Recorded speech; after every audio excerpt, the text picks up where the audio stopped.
أعوذ بالله من الشيطان الرجيم. بسم الله الرحمن الرحيم. من عمل صالحا من ذكر أو أنثى وهو مؤمن فلنحيينه حياة طيبة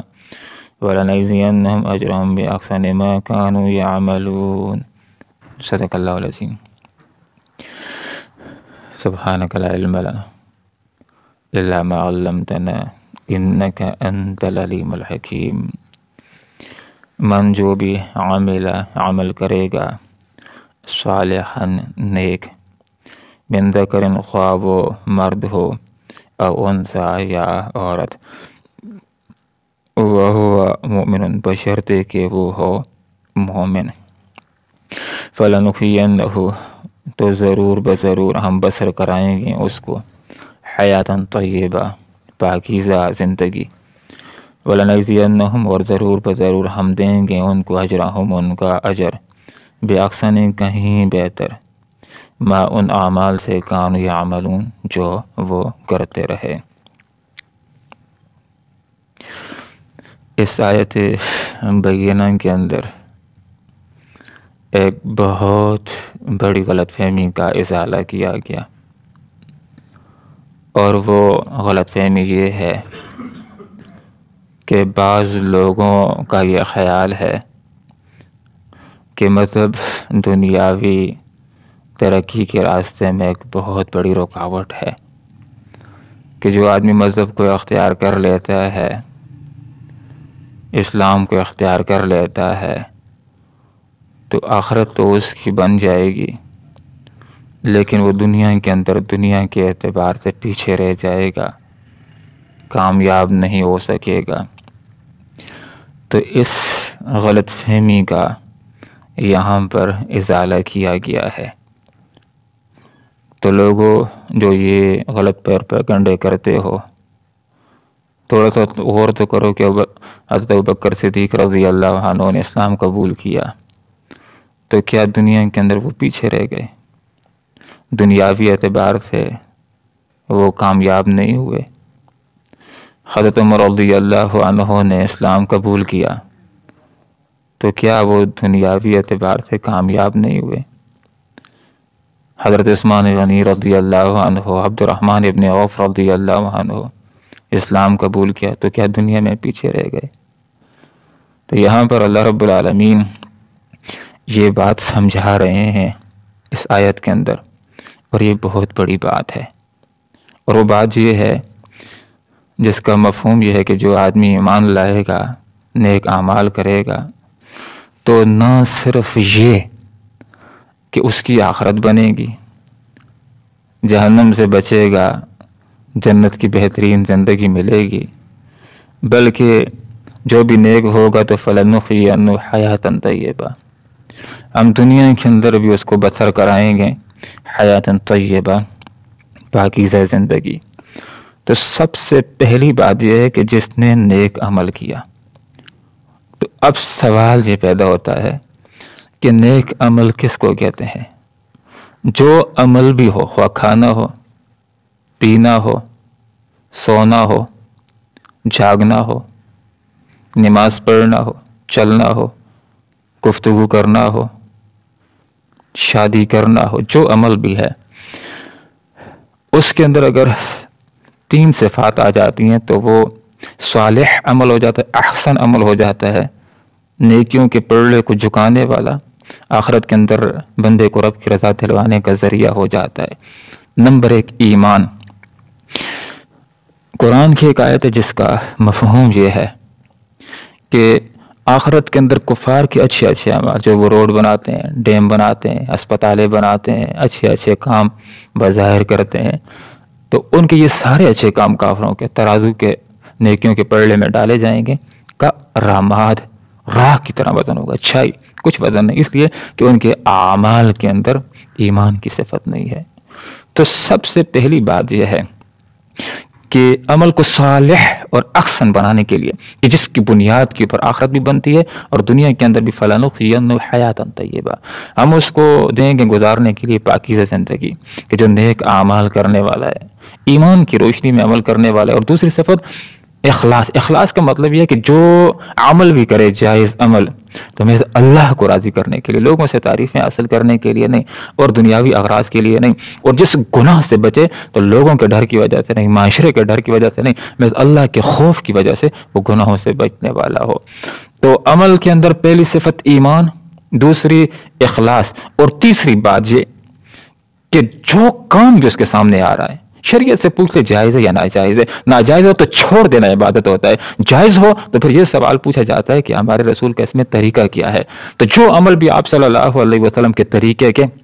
مطابق ہوگا تو وہ صالح عمل ہو جائے گا، احسن عمل ہو جائے گا۔ من عمل صالحا، جو کرے گا صالح عمل، من ذکر او انثی، خواہ وہ مرد ہو یا وہ عورت ہو۔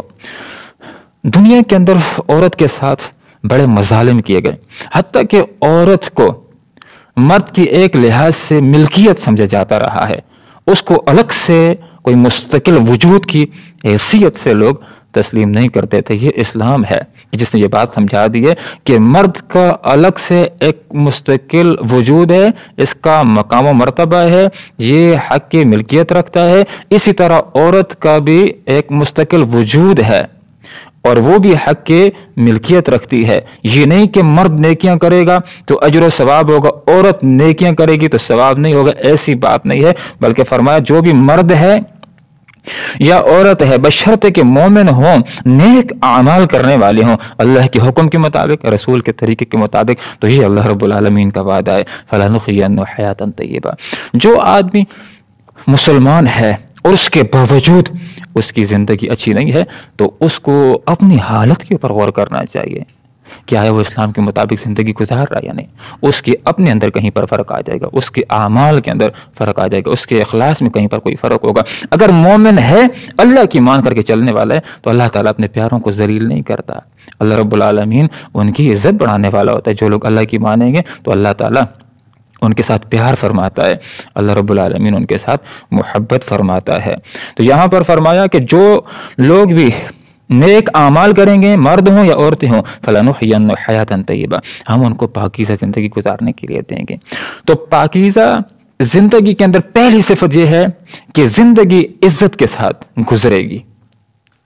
ایک آدمی جو بندہ مومن ہو، مشکلات آ سکتی ہیں، اس کے اوپر سخت حالات بھی آ سکتے ہیں، لیکن انشاءاللہ اللہ تعالیٰ اس کے اوپر کوئی ایسی مصیبت نہیں لائے گا کہ جس کے اندر اس کی عزت تار تار ہو جائے۔ اللہ رب العالمین اس کی عزت کی حفاظت کرے گا۔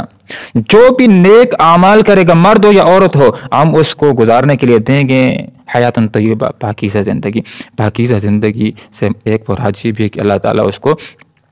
سکون کی، راحت کی، چین کی اور اطمینان کی زندگی دے گا، اور اس کی زندگی کے اندر اضطراب نہیں ہوگا، اس کو نیند اور آرام کے لیے گولیاں لینے کی حاجت نہیں ہوگی، نیند کی گولیوں کی ضرورت نہیں ہوگی۔ اللہ رب العالمین اس کو راحت دے گا، اس کو اللہ تعالیٰ سکون دے گا۔ ایک بزرگ نے یہ بات لکھی ہے، لوگوں کا تجربہ ہوتا ہے، تجرباتی باتیں لوگ لکھتے ہیں، تو اس نے یہ بات لکھی ہے کہ آدمی کو عبادت کرتے، جو آدمی رات کو شب بیداری کرتا ہے،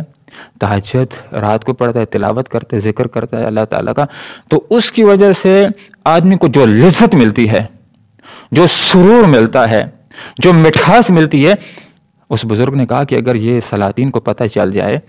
تو وہ ان سے چھیننے کے لیے لشکر کشی کریں گے، جس طرح دوسرے ممالک کے اوپر قبضہ کرنے کے لیے لشکر کشی کرتے ہیں۔ اس عبادت کے اندر اس قدر اللہ تعالیٰ اس کی وجہ سے جو نعمتیں عطا کرتا ہے، اس میں سے ایک مٹھاس بھی ہوتا ہے، اس میں سے ایک سکون بھی ہے۔ جو لوگ بھی نیک اعمال کریں گے، خواہ مرد ہوں یا عورتیں ہوں، بشرطے کہ وہ مومن ہوں، فَلَنُحْيِيَنَّهُ حَيَاةً طَيِّبَةً، ہم ان کو پاکیزہ زندگی گزارنے کے لیے دیں گے۔ پاکیزہ زندگی سے ایک مراد علماء نے یہ بھی لکھا ہے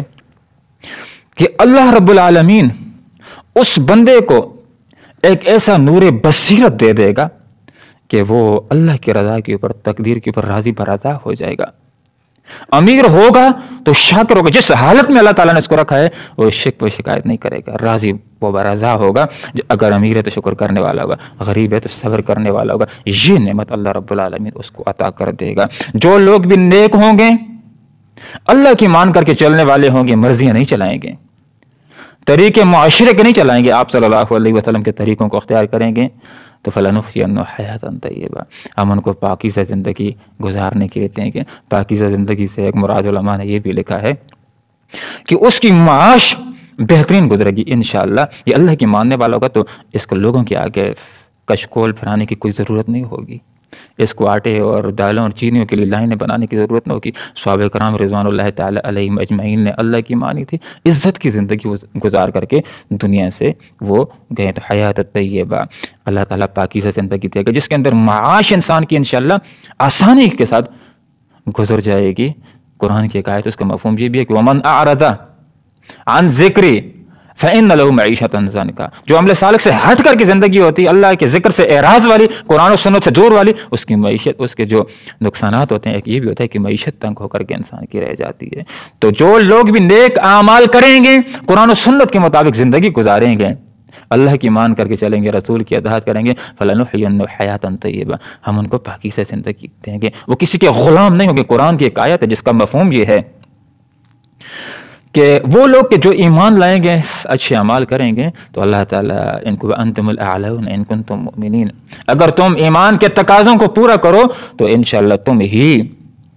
غالب رہو گے۔ وَلَنَجْزِيَنَّهُمْ أَجْرَهُمْ بِأَحْسَنِ مَا كَانُوا يَعْمَلُونَ۔ دوسری بات یہ کہ یہ تو دنیا ہے، کلمہ پڑھنے کی وجہ سے، نیک اعمال کرنے کی وجہ سے دنیا بھی بنے گی، اور آخرت کا بدلہ بھی ہوگا، اور آخرت کے اندر اللہ تعالیٰ ان کے اعمال سے کہیں بڑھ کر کے اللہ تعالیٰ ان کو اجر اور ان کو بدلہ عطا فرمائے گا جنت کی صورت کے اندر، جس کے اندر ان کے لیے وہ نعمتیں اللہ تعالیٰ نے تیار کر رکھی ہیں اہل ایمان کے لیے، کہ جن کو نہ انسانی آنکھوں نے دیکھا، نہ کانوں نے سنا، نہ دل کے اندر خیال گزرا ہے۔ اور جس وقت نعمتوں میں سے ایک نعمت جس کو دیکھیں گے اللہ تعالیٰ کا دیدار، تو اس وقت ایسی لذت آئے گی، ایسا سرور آئے گا، ایسا مٹھاس آئے گا کہ اس وقت جنت کی باقی ساری نعمتیں ان سے بھول جائیں گی۔ تو اللہ رب العالمین سے ہم دعا کرتے ہیں کہ اللہ تعالیٰ مجھے اور آپ کو اخلاص نصیب فرمائے، اور اللہ تعالیٰ مجھے اور آپ کو صحابہ کرام کی طرح دین کی پر چلنے کی توفیق عطا فرمائے۔ تو پھر جس طرح صحابہ کی حیاتاً طیبہ تھی، غالب بھی تھے، عزت والے بھی تھے، اور ان کی زندگیاں پرسکون بھی تھیں، تو جو انعامات اللہ نے ان کو دیے ہیں وہ ہم کو ہی مل جائیں گے، اور جیسے اللہ ان سے راضی اور رضی اللہ عنہ ورضوان، تو انشاءاللہ اللہ ہم سے بھی راضی ہو جائے گا۔ اللہ عمل کی توفیق عطا فرمائے، آمین۔ وآخر دعوانا ان الحمدللہ رب العالمین۔ من جو عمل کرے گا صالحہ نیک، من ذکر، خواہ مرد ہو او انثی یا عورت، وہو مؤمن، بشرط کہ وہ مومن ہو، فلنحیینہ، تو ہم ضرور بسر کرائیں گے اس کو حیات طیبہ، پاکیزہ زندگی، ولنجزینہم، ہم ضرور دیں گے ان کو اجرہم، ان کا اجر باحسن، کہیں بہتر، ما ان اعمال سے کانوا یعملون، جو وہ کرتے رہے۔ اللہم ربنا آتنا فی الدنیا حسنہ وفی الآخرۃ حسنہ وقنا عذاب النار برحمتک یا ارحم